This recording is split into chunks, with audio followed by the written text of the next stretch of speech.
Devemos entender com urgência que a comunidade cristã é uma comunidade de ensino e que desde os primórdios, desde a igreja primitiva, ela tem um compromisso com o ensino. Nós, como igrejas pentecostais, irmãos pentecostais ou carismáticos que acreditam na continuidade dos dons espirituais, precisamos ser uma igreja perseverante na sã doutrina. E eu sei que para preconceito ou surpresa de alguns, a igreja que carrega a marca pentecostal, ela não nasce do vento. Ela não nasce do vento de doutrinas estranhas, ou tampouco é um movimento em busca de uma teologia. Na verdade, muito pelo contrário, a experiência e prática pentecostal, ela é impulsionada e moldada pela Bíblia. Ela tem a sua origem nas Sagradas Escrituras. E tendo isso em mente, devemos entender que precisamos ser uma igreja bíblica e que promove o estudo das Sagradas Escrituras. A paz do Senhor, pessoal, tudo bem? Me chamo Elielso Barbosa, sou um estudante de teologia, um estudante da Bíblia e de forma simples e profunda, sem perder o Evangelho de vista, eu quero conversar com vocês sobre como precisamos, como necessitamos e com urgência ser uma comunidade cristã e uma comunidade de ensino. Precisamos promover o estudo das Sagradas Escrituras nas nossas igrejas, no nosso dia a dia, no nosso cotidiano. A fé cristã, ela precisa ter a sua base nas Sagradas Escrituras. E eu quero conversar com vocês sobre isso. E quero trazer três tópicos. Primeiro, precisamos ser uma comunidade cristã. Já começa por aí. Porque quando olhamos para alguns ambientes, parece que não tem nada de Cristo. Parece que não tem nada de Deus. Parece que não tem nada que nos leve a amar, a desejar, a conhecer a vontade de Deus.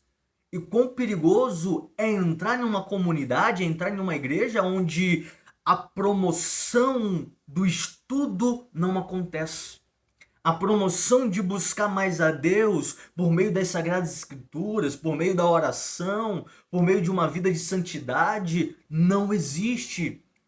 E às vezes o que existe são meios que parece ser mais fácil de buscar a Deus, é, sabe, coisas, Cristo e mais alguma coisa. A palavra de Deus e mais outras coisinhas, para podermos alcançar a Deus, para podermos ter uma vida com Deus. E quero trabalhar com vocês sobre isso. Eu quero que vocês também comentem sobre se vocês já conheceram um lugar assim, ou um ambiente dessa forma, onde, sabe, parecia ser qualquer outra coisa, menos igreja, parecia ser tudo, menos uma comunidade cristã, menos um povo que pensa cristamente, que tenha uma mente de Cristo, uma cultura cristã, uma cultura, na verdade, baseada no reino de Deus, na vontade de Deus. Segundo ponto que eu quero trabalhar com vocês também, conversar, é que precisamos ser uma comunidade também de ensino.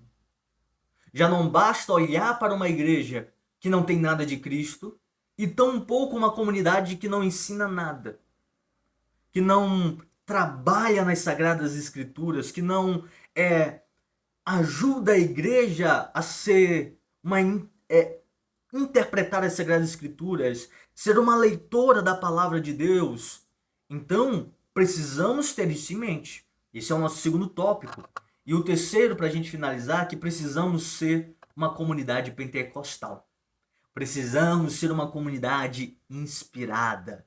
E a gente vai trabalhar sobre isso porque, por vezes, existem algumas igrejas que têm perdido a essência do pentecostalismo, a essência do que verdadeiramente é viver uma vida revestida do Espírito Santo, uma vida inspirada no Espírito Santo. Será que é ser espiritual demais, perdendo a noção das coisas aqui da terra? É vendo anjo toda hora, é falando em línguas toda hora? Será que isso é o verdadeiro pentecostalismo? Será que isso é verdadeiramente uma comunidade pentecostal?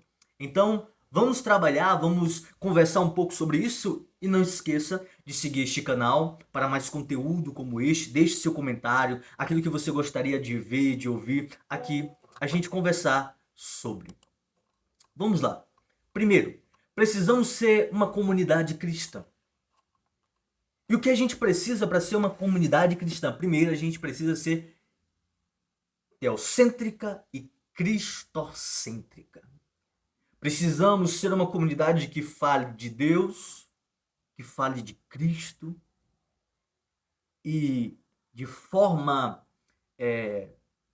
melhor, mais completa. Precisamos ter o Espírito Santo trabalhando nesta comunidade para quê? Para que nos leve a Deus e nos leve a Cristo. A Trindade precisa ser completa dentro da comunidade cristã. Eu gosto muito da teologia sistemático-carismática de César Moisés, junto com a sua filha Séfora Carvalho, onde eles vêm trabalhar justamente essa conexão pneumatológica do Espírito Santo com as demais doutrinas. Porque é o Espírito Santo que nos leva a pensar em Deus, que nos leva a abrir o coração para Cristo. Ninguém pode falar que Jesus é Senhor senão pelo Espírito. É o Espírito Santo que revela as profundezas dada à igreja. É o Espírito Santo que nos leva a ter uma mente cristã. É o Espírito Santo que nos leva a pensar de forma mais clara, mais cristocêntrica e teocêntrica todos os dias. E não podemos perder isso de vista.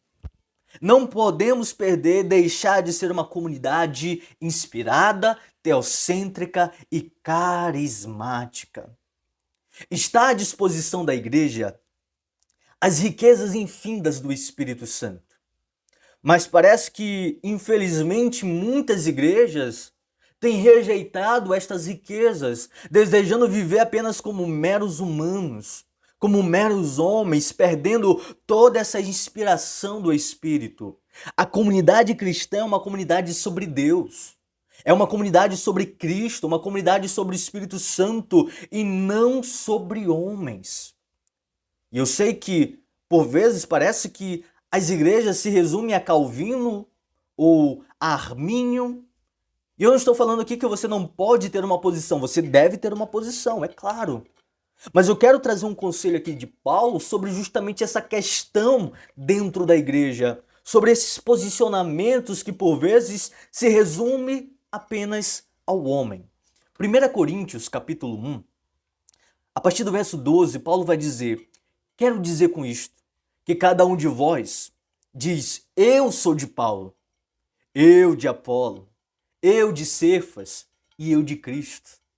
Não parece a igreja dos dias atuais, onde um fala eu sou de Paulo, um fala eu sou de Calvino, outro fala eu sou de Armínio, outro diz não, nenhum dos dois, eu sou de Jesus Cristo.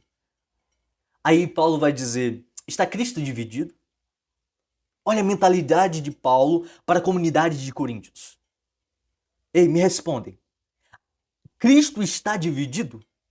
Será que Cristo se apoderou apenas de um lado? Ou será que Cristo se apoderou apenas do outro lado? Será que Cristo está apenas com Calvino? Será que Cristo está apenas com Armínio? Aí a gente pode fazer um debate todo, mas essa não é a minha questão. É sobre a mentalidade da comunidade cristã. Precisamos primeiro responder: Cristo está dividido? O nosso Senhor Jesus está dividido? Se somos uma igreja do Senhor Jesus, uma igreja cristocêntrica, precisamos saber responder isso. Está Cristo dividido? Será que Cristo está partido no meio? Será que pegamos apenas um lado, um braço de Jesus, o outro lado pegou a perna de Jesus? Será que foi isso que aconteceu em nossos dias? Precisamos aprender a responder isso. Foi Paulo crucificado por vós? Olha que interessante. A comunidade cristã, ela tem perdido este pensamento. Primeiro, ele está dividido. Segundo, quem foi que morreu por nós? Quem foi que morreu? Quem foi que subiu naquela cruz pela igreja? Pelo povo de Deus? Quem foi? Ou forte vós batizados em meu nome. Olha os 3 pontos que Paulo vai trazer: dividido, crucificado, batizado. Quem é o centro desses 3 pontos? Cristo está dividido? Temos um problema. Foi Paulo? Foi Armínio? Foi Calvino? Quem foi que morreu na cruz? Quem foi crucificado pela igreja? Segundo, em nome de quem estamos sendo batizados? Em nome de quem estamos declarando a nossa fé? Em nome de quem estamos fazendo a nossa fé pública? É em nome de quem que estamos indo avante? Precisamos ter isso muito em mente. No verso 15, Paulo vai dizer: para que ninguém diga que fostes batizados em meu nome. Olha, Paulo queria se safar disso. Olha, eu não batizei ninguém. Ninguém foi batizado em meu nome. Eu sei que eu levei alguns às águas, mas não foi em meu nome. Aí o verso 17: porque Cristo enviou-me não para batizar, mas para evangelizar. Parece que Paulo está trazendo aqui de volta o evangelho à vista de todos. Não em sabedoria de palavras bonitas, eloquentes, não. Para que a cruz de Cristo não se faça vã. O evangelho ele não pode ser vão. A cruz de Cristo ela não pode ser perdida dentro da comunidade cristã.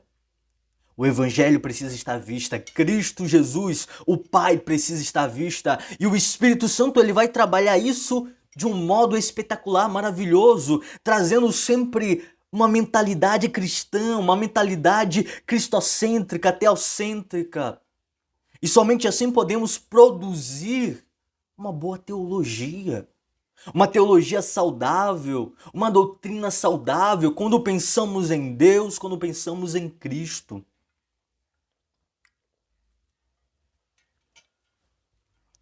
Mas quando pensamos em homens, quando construímos a nossa base em homens, veja, a probabilidade é sempre ser dividido. E o próprio Senhor Jesus disse que uma casa dividida ela não subsiste, não vai crescer, não vai andar para frente. Não tem como, sabe, ficar nessa divisão toda. Precisamos aprender a trazer Cristo, pois é Cristo quem congrega. Podemos estar distante agora. Pelo local, pela denominação, estamos meio que separados. Mas é Cristo Jesus quem nos congrega. É Cristo Jesus quem traz o povo a essa união, a esse mesmo propósito, sem perder o evangelho, sem perder a salvação, sem deixar Cristo de lado, de escanteio. Então Paulo ele traz isso à comunidade de Coríntios. E hoje eu quero trazer esse mesmo pensamento de como não podemos dividir Cristo, igreja. Não podemos dividir o nosso Senhor, meus amados irmãos. Então, como podemos trabalhar nisso? Sendo uma igreja cristocêntrica. Sendo uma igreja que carrega e é inspirada pelo Espírito.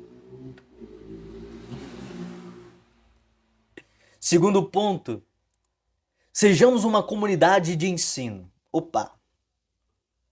Estamos trabalhando que precisamos ser uma comunidade cristocêntrica, teocêntrica. Precisamos ser uma comunidade inspirada pelo Espírito Santo. E como é que a gente faz isso? Sendo uma comunidade de ensino. Sendo uma comunidade que trabalha as Sagradas Escrituras, pois são as Sagradas Escrituras que nos revela tudo isso. Que nos mostra como sermos Cristo no centro. Como termos Deus falando em nossos dias, falando em nossa comunidade. E a gente pode trazer as 5 solas da Reforma Protestante justamente para trabalharmos e sustentar essa questão do ensino dentro das igrejas. Para quê? Para que a gente possa ter uma base, ter uma perspectiva, ter uma visão de como trabalhar o ensino dentro das Escrituras e nos defender de heresias, de maus pensamentos, sabe, de falsas doutrinas do inimigo que tenta sempre colocar o seu joelho, tenta sempre colocar sua falsa doutrina, pensamentos heréticos, tudo isso. As 5 solas da Reforma Protestante, ela faz essa barreira contra essas heresias.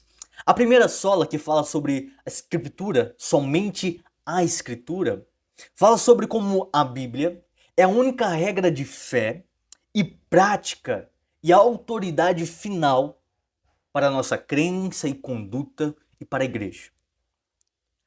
A Bíblia Sagrada é esse nosso modelo, é essa nossa conduta, é essa nossa regra de fé. E somente ela está autorizada a doutrinar, a exortar, a falar. Eu não posso falar segundo os meus pensamentos, se não estiverem baseadas nas Sagradas Escrituras. Ela precisa ser essa regra de fé, ela precisa ser essa condutora dentro da igreja. Estamos inspiradas nela, estamos baseadas nela. A segunda sola, na verdade, fala sobre Cristo, somente Cristo. Jesus Cristo, ele é o único mediador entre Deus e os homens. Não tem mãe, não tem santo, é somente Cristo Jesus que nos leva a Deus, que nos leva à salvação. E quando temos isso em mente dentro da comunidade de ensino, como isso fica maravilhoso.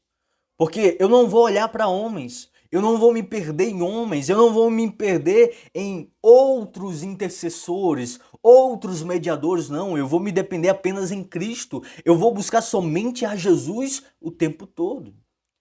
Falamos também somente da graça e como somente por ela alcançamos a nossa salvação, que somente pela graça é que somos salvos. E é interessante que Efésios 2:8 fala que não é nossa, não é obra nossa, não é para nos gloriar, é obra de Deus, é dom de Deus, é o dom inefável do Pai para a igreja. Porque quem é você e eu diante de Deus para levar as nossas obras e por ela alcançar mérito, achar que somos merecedores de alguma coisa? Somos dependentes da graça. Necessitamos da graça, necessitamos dessas riquezas da graça de Deus, que teve piedade de nós, favor imerecido. É somente pela graça que temos socorro, temos consolo, temos fortaleza, temos ajuda, porque nenhum de nós somos merecedores de todo esse amparo de Deus. Por isso, somente a graça. Não tem outra coisa, não tem outros meios, não tem outros caminhos, não é por meritocracia, não é porque jejuamos muito, não é porque falamos em línguas muitas, não é porque profetizamos, não é porque fazemos tudo isso que somos salvos, é pela graça. É pela misericórdia de Deus que alcançamos a salvação. Você consegue entender isso? Você consegue compreender isso? Você consegue olhar para a sua igreja e ver, de fato, se a salvação que está acontecendo ali, ela é dependente da graça ou de outros meios? De outros caminhos? Porque uma comunidade cristã e uma comunidade de ensino, ela precisa pregar isso. Ela precisa ensinar isso. Não tem sal, não tem rosa, não tem nada disso. É somente pela graça que somos salvos. Amém? Olha que lindo. Temos também a sola fide, somente a fé. A justificação e salvação, elas são recebidas quando caminhamos pela estrada da fé. A nossa salvação, ela é alcançada quando a fé, ela está em nós. Quando temos essa fé. Quando acreditamos, quando cremos verdadeiramente que somente Jesus, pela sua graça, que nos salva. E por último, a última sola, sola deu glória, somente a glória a Deus. E já fala isso, a glória é de Deus, a glória é somente dele. Deus não divide a sua glória com ninguém. Então tudo o que fazemos, tudo o que pensamos, seja para a glória de Deus. Que toda esta comunidade cristã, esta comunidade de ensino seja com um propósito final, glorificar a Deus, bendizer a Deus, levar toda a criatura a se render em temor diante de Deus. que vai dizer Provérbios? Que o temor do Senhor é o princípio de toda ciência, de toda sabedoria. E uma igreja que ela não consegue levar a sua comunidade a temer a Deus, a buscar a Deus, a honrar a Deus, ela está fora de ser sábia, de ter um ensino verdadeiro, um ensino concreto. E eu gostaria também de falar sobre o quadrilátero wesleyano, que também nos ajuda a entender essa questão, mas hoje eu não quero pegar muito nesse ponto, mas fala sobre a questão da experiência, de qual é a nossa experiência com aquele texto. A segunda fala sobre a razão, como é que você compreende aquele texto bíblico, como é que devemos interpretá-lo, a exegese, não exegese, mas exegese. Então a gente deve entender isso muito bem. Outro ponto é sobre a tradição. É interessante olharmos para os pais da igreja e ver como eles interpretavam, como é que eles olhavam para isso, como é que eles vinham caminhando. Entenda isso. Se você está com um pensamento que só você teve, não teve mais ninguém na face da terra que entendeu aquele texto como você entendeu, é bom você rever. Porque desde aquele tempo, como é possível só você teve aquele pensamento, só você entendeu aquele texto? Então precisamos olhar para a tradição, precisamos olhar para os pais da igreja, mas não podemos colocar a tradição acima das Sagradas Escrituras, jamais. E devemos também olhar para a criação. Ou seja, qual era o plano do Criador? Qual era o propósito original de Deus com aquele texto? Então a gente precisa trabalhar esses pontos, essas 5 solas, o quadrilátero wesleyano, principalmente nós como pentecostais, precisamos ter isso em mente, ter isso em vista e trabalhando. E o terceiro tópico, eu quero falar sobre como precisamos ser uma comunidade pentecostal. Aí talvez você está pensando, o que é ser uma comunidade pentecostal? Será que é ficar falando em línguas? Será que é ficar vendo anjo para cima e para baixo? Será que é ficar profetizando toda hora, falando em línguas toda hora? Será que é um povo que não para de profetizar, que não para de falar em línguas? Eu gostaria que vocês falassem aqui como é que vocês entendem essa questão de ser uma comunidade pentecostal, uma comunidade cristã, uma comunidade inspirada.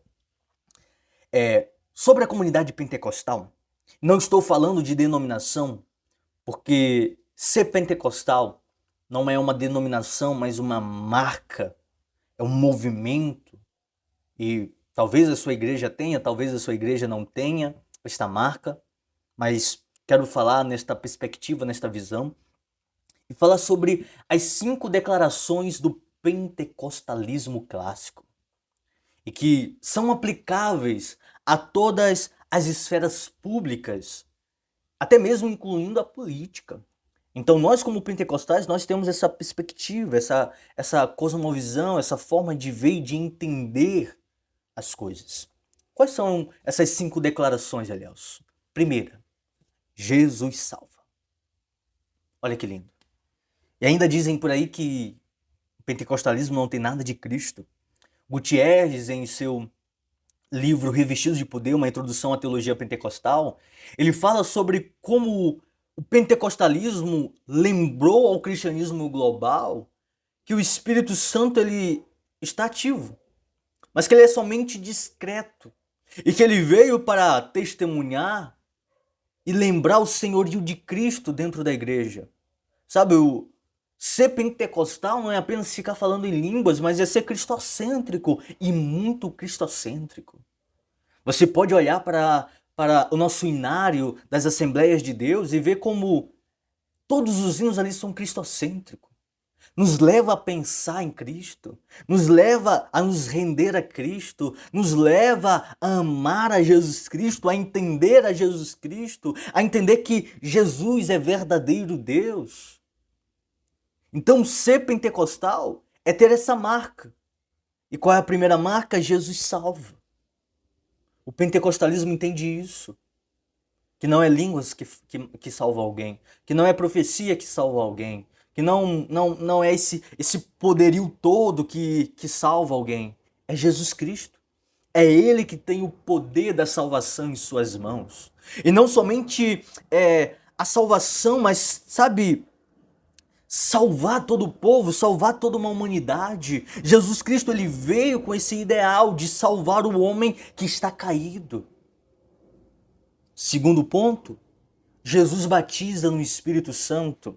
Primeiramente, A.B. Simpson, ele trouxe os quatro pontos, quatro declarações básicas. Ainda não tinha o Espírito Santo, mas depois, um pouco mais tarde, alguns outros vieram e colocaram aqui essa outra declaração do Espírito Santo. Devemos entender que é Jesus quem batiza no Espírito Santo. Não são espíritos estranhos. Eu sei que muitos, por vezes, ficam com medo, achando que é Satanás que está inspirando, que possa ser Satanás operando, que possa ser Satanás fazendo e colocando todas essas línguas. Não. Temos em mente o quê? Que é Jesus Cristo quem batiza o homem no Espírito Santo. Cristo é este batizador. As águas são o Espírito. Nós somos mergulhados. Mas é verdade que, se não me falha a memória, William Seymour, na verdade, ele vem explicando sobre essas questões e ele faz uma declaração muito interessante sobre, de fato, termos esse cuidado para as línguas estranhas, para não ser um fim em si mesma. Por quê? Porque se não tivermos o cuidado de ter as sagradas escrituras, podemos sim correr o risco de que o inimigo entre, de que o inimigo opere, de que o inimigo trabalhe. Não podemos esquecer que Satanás também é espiritual e ele pode tocar, ele pode falar, ele pode operar. Mas o pentecostalismo clássico ele entende a necessidade das sagradas escrituras para que o dedo de Satanás não entre, a influência diabólica não entre. Então precisamos ter esse cuidado de entender que é Jesus. É Jesus quem trabalha, é Jesus quem opera, é Jesus quem nos leva ao Espírito Santo, a essa experiência, a esse revestimento de poder. Terceiro ponto das 5 declarações é que somente Jesus cura. E podemos ver como a sociedade ela está enferma. Podemos ver como os homens estão doentes. E quando trazemos essa declaração à tona, há uma esperança.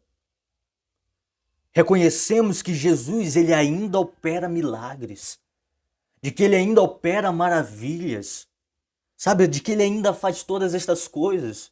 Não ficou no passado, ainda é para o presente, ainda é para os dias atuais, ainda é para a modernidade e Jesus está curando sim. E eu sei que se você quiser, você pode colocar um testemunho de como o Senhor ainda está operando milagres, como alguém de vocês tiveram alguém enfermo, todos nós somos curados de alguma coisa. O quarto ponto é que Jesus é Ele quem santifica. É Ele que nos leva a uma vida de santidade, uma vida de separação, de purificação. Sabe, uma das declarações principais dentro da comunidade pentecostal é que sem santificação ninguém verá a Deus. Está nas Sagradas Escrituras. E o pentecostal, ele entende isso muito claro. Ele entende que ele precisa buscar mais. Ele entende que ele precisa se separar mais. Ele precisa entender que a sua mente, o seu coração precisa estar totalmente entregue a Deus. Quinto e último, que Jesus Cristo, ele voltará. Estamos à espera de Jesus Cristo. O pentecostal, ele ama uma mensagem escatológica, uma mensagem sobre a vinda de Cristo Jesus, de como ele breve há de buscar a sua amada igreja, como ele breve há de buscar os seus, e por isso estamos em constante oração, estamos em constante busca, em constante um pensamento somente em Deus, porque sabemos que a qualquer hora ele vem. E se não estivermos em santidade, se não estivermos em oração, podemos ficar para trás. Por isso, temos essa mentalidade de sempre estar buscando, de sempre estar desejando o reino, de sempre estar pedindo pela sua vinda, pela sua volta. Constantemente estamos gritando: Maranata, ora vem, Senhor Jesus. Resumindo, pessoal, precisamos ser uma comunidade cristã. Logo, precisamos ser uma comunidade cristocêntrica e teocêntrica. Não podemos dividir a igreja em homens, mas Cristo nos congregando. Segundo, sejamos uma comunidade de ensino. Precisamos promover o estudo das Sagradas Escrituras. Você se acha um bom pentecostal? Você se acha mesmo alguém revestido do poder de Deus? Então você deve lembrar que a tua prática, a tua experiência estão moldadas pela Bíblia. Se tem a sua origem nas Sagradas Escrituras, e como é que você tem deixado as Sagradas Escrituras de lado? Como é que você tem deixado de lado o estudo das Sagradas Escrituras se a Bíblia fala de você? E você tem rejeitado, achando que somente línguas é o suficiente, apenas profetizar é o suficiente. Não, precisamos abrir a nossa Bíblia diante do povo. Precisamos abrir a nossa Bíblia diante da comunidade. Precisamos fazer como Esdra, ler, explicar e aplicar. Vou repetir, precisamos ler diante do povo, explicar diante do povo e aplicar na vida do povo. Consegue compreender isso? Consegue viver isso dentro da tua comunidade pentecostal? Terceiro e último, precisamos ser uma comunidade pentecostal. Entendendo que o pentecostalismo ele não está fora das Sagradas Escrituras, muito pelo contrário, ele é totalmente cristocêntrico. Jesus salva. Jesus batiza no Espírito Santo. Jesus cura. Jesus santifica e breve voltará. Dá para ser mais cristocêntrico que isso? Talvez dê. Mas o pentecostalismo é cristocêntrico. Ele está centrado na pessoa do Espírito Santo. Ele veio para glorificar, testemunhar o senhorio de Cristo, a beleza de Cristo, o poder de Cristo, a glória de Cristo. Portanto, sejamos uma comunidade cristã. E sendo uma comunidade cristã, precisamos ser uma comunidade de ensino. Sejamos uma comunidade pentecostal, portanto, precisamos e devemos ser uma comunidade cristocêntrica. Amém? Até a próxima. Deixe seu like, não esqueça, deixe seu comentário no nome de Jesus. Amém?